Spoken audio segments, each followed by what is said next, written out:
आप देख रहे हैं समाचार एजेंसी ऑफ इंडिया में साइन न्यूज।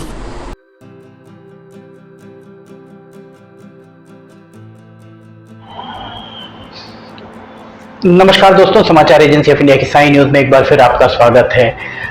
आज हम आपको लिबर्टी की लालटेन के 190वें एपिसोड में हम आपको बताने जा रहे हैं सोनी सोरी प्रकरण के कारण पुलिस की कार्यप्रणाली पर लगे जो प्रश्न चिन्ह लग रहे हैं उसके बारे में हम आपको बता रहे हैं।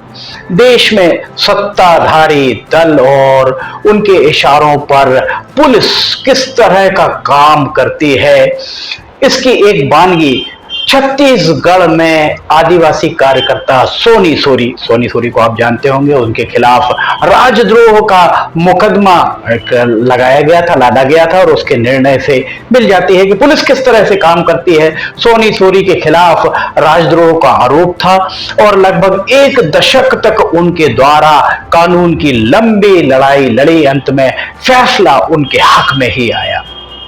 सोनी सोरी के खिलाफ राजद्रोह का मामला सिर्फ शक के आधार पर ही बनाया गया था। ये बात भी आईने की तरह साफ हो चुकी है।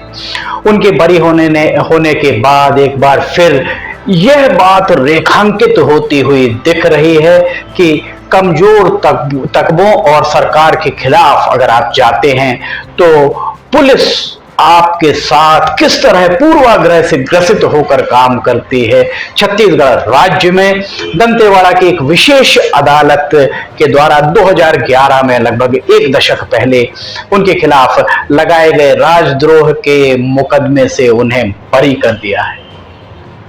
इस पूरे फैसले को इंसाफ की जीत भी माना जा सकता है। इतना ही नहीं, इस पूरे मामले में सरकार और पुलिस के रवैये पर भी अनेक सवालिया निशान खड़े होते हुए दिख रहे हैं।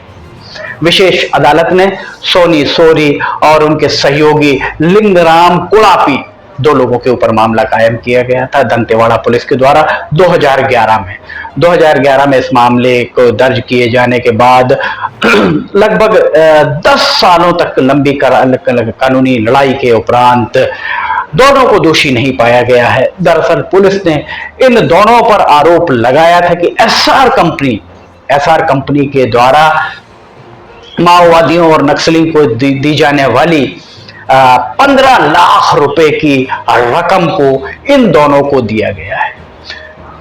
इसके बाद दोनों लिंगराम कुड़पी और सोनी सोरी दोनों के खिलाफ एक दशक तक पुलिस ये बात साबित नहीं कर पाई कि दोनों को राशि दी गई थी।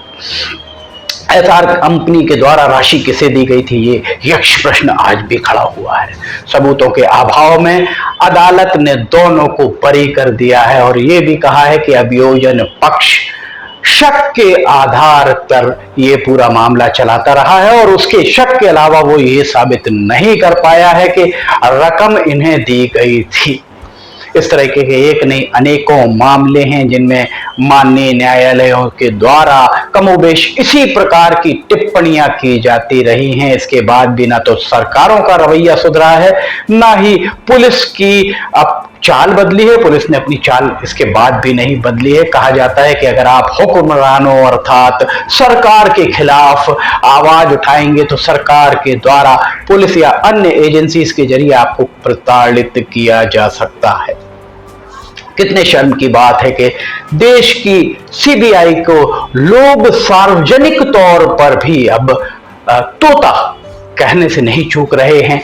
और तो और देश के कार्टूनिस्ट, जाने माने कार्टूनिस्ट भी पिंजरे के अंदर एक तोते को बिठालकर उसे सीबीआई की संज्ञा देते हैं। कितनी शर्म की बात है। सभी को इस बात के बारे में इल्म है। सरकारों को रवैया सुधारने की जरूरत है। सीबीआई को अपने नियंत्रण से बाहर करने की जरूरत है। सीबीआई को स्वतंत्र कार्य करने के लिए उन्हें माहौल पैदा करने की जरूरत है। बहरहाल सोनी सोरी मामले में अदालत के द्वारा टिप्पणी जो की गई उससे साफ जाहिर होता है कि पुलिस किस तरह सरकार में बैठे लोगों को खुश करने के लिए उनके इशारों पर उनके मन मुताबिक काम करती है। पुलिस का अपना एक मुखबिर तंत्र होता है, पुलिस का अपना एक सूचना संकलन होता है। कहते हैं कि किसी भी थाने में थाना क्षेत्र में कोई घटना अगर घटे तो उस थाने के दरोगा को ये बात पता ना चले, ये मुमकिन नहीं है। सोनी सोरी के मामले में 10 साल तक अदालत की कार्रवाई जारी रही। क्या इस दौरान पुलिस को यह अंदाजा नहीं था कि इसका हश्र क्या हो सकता है? हश्र ये भी हो सकता है पुलिस को इस बारे में भी अंदाजा रहा होगा, ऐसा मानना लोगों का है। सोनी सोरी मामले में मामला बनाए जाने के बाद, सोनी सोरी का मामला जब सोनी सोरी के ऊपर बनाया गया, उसके बाद उस थाना क्षेत्र के दरोगा जो भी रहे होंगे वे आज पदोन्नति पाकर कहीं और पहुंच गए होंगे। उनके खिलाफ किस तरह की कार्रवाई की जाएगी सरकार के द्वारा, ये कहा नहीं जा सकता। क्या सोनी सोरी के 10 साल की जलालत को उस वक्त वहां पदस्थ रहने वाले हाकिम वापस लौटा सकेंगे? क्या किसी को महज शक की बुनियाद पर सजा दिलाने के लिए गिरफ्तार करना आजाद भारत में उचित है? अगर सोनी सोरी वाकई दोषी थी तो क्या कारण था कि पुलिस उनके खिलाफ एक भी सबूत एकत्र नहीं कर पाई? क्या महज शक के आधार पर किसी आजाद नागरिक को इस तरह यातना के दौर से गुजारना उचित है? सोनी सोरी के द्वारा अनेक बार यह भी कहा गया कि उन्हें पुलिस के द्वारा उनके साथ बर्बर सलूक किया गया, बर्बर तरीके से प्रताड़ित किया गया, ये सोनी सोरी का आरोप था। सवाल यही खड़ा होता है कि सोनी सोरी पर लगाए गए आरोप तो महज आरोप थे जो साबित नहीं हो पाए। अगर साबित भी हो जाते, मान लीजिए, फर्ज कीजिए अगर वे आरोप साबित भी हो जाते, तो क्या पुलिस को इस तरह बर्बर तरीके से पेश आने की छूट है? भारतीय कानून के द्वारा क्या इस तरीके की छूट दी गई है?